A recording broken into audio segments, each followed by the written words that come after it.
일본 정부가 반도체 디스플레이 핵심 소재 수출 규제에 나선 지 1년이 됐습니다. 당시 우려와는 달리 기술 자립에 속도를 내면서 오히려 우리에게 전화위복의 계기가 됐다는 평가가 나오고 있습니다. 김민수 기자입니다. SK머티리얼즈는 최근 고순도 불화수소 국산화에 성공했습니다. 반도체 기판인 실리콘 웨이퍼에 그려진 회로도를 깎아낼 때 쓰는 필수 소재인데 일본이 수출 규제에 나선 지 불과 1년 만에 개발한 겁니다.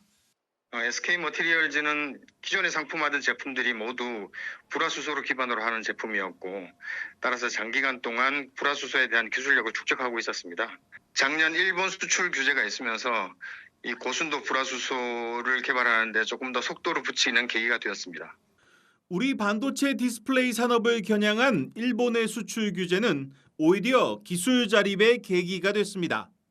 일본의 수출 규제 직후 이재용 삼성전자 부회장이 출장길에 나서 가장 먼저 확보한 불화수소의 경우 일본 수입 비중이 4분의 1로 줄었습니다. 반도체 기판을 만드는 데 쓰는 포토레지스트, 즉 감광액은 벨기에, 독일 등으로 수입선이 다변화됐고 이미 국내 기업들이 양산을 앞두고 있습니다. 일본과의 기술 격차가 커서 걱정했던 폴더블 폰에 쓰는 불화폴리이미드는 오히려 일본 제품을 뛰어넘는 수준으로 국산화에 성공했습니다. 불화폴리이미드는 그 일본이 수출을 통제해서 우리가 좀 걱정했던 품목입니까? 근데 지금 말씀 들어보니까 오히려 우리가 더 앞서가는 그런 단계에 와 있는데. 반면 수출 규제에 나섰던 일본은 역풍을 맞고 있습니다. 일본의 대표적인 불화수소 생산 업체는 수출길이 막히면서 1분기 영업이익이 32%나 줄었습니다. 일본 언론들은 한국 기업들이 다시 일본산 소재를 쓰지 않을 것이라며 일본 정부를 비판하고 있습니다.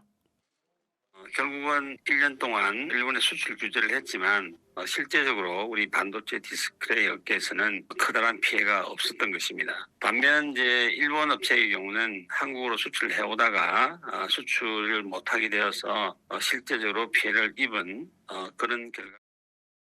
하지만 여전히 소재 부품의 일본 수입 의존도가 높아 절반의 성공에 불과하다는 평가가 더 현실적입니다. 글로벌 경쟁력을 갖추기 위해서는 한일 양국이 협력하는 게 모두에게 이익이라는 목소리가 나오는 이유입니다. 한국경제TV 김민수입니다.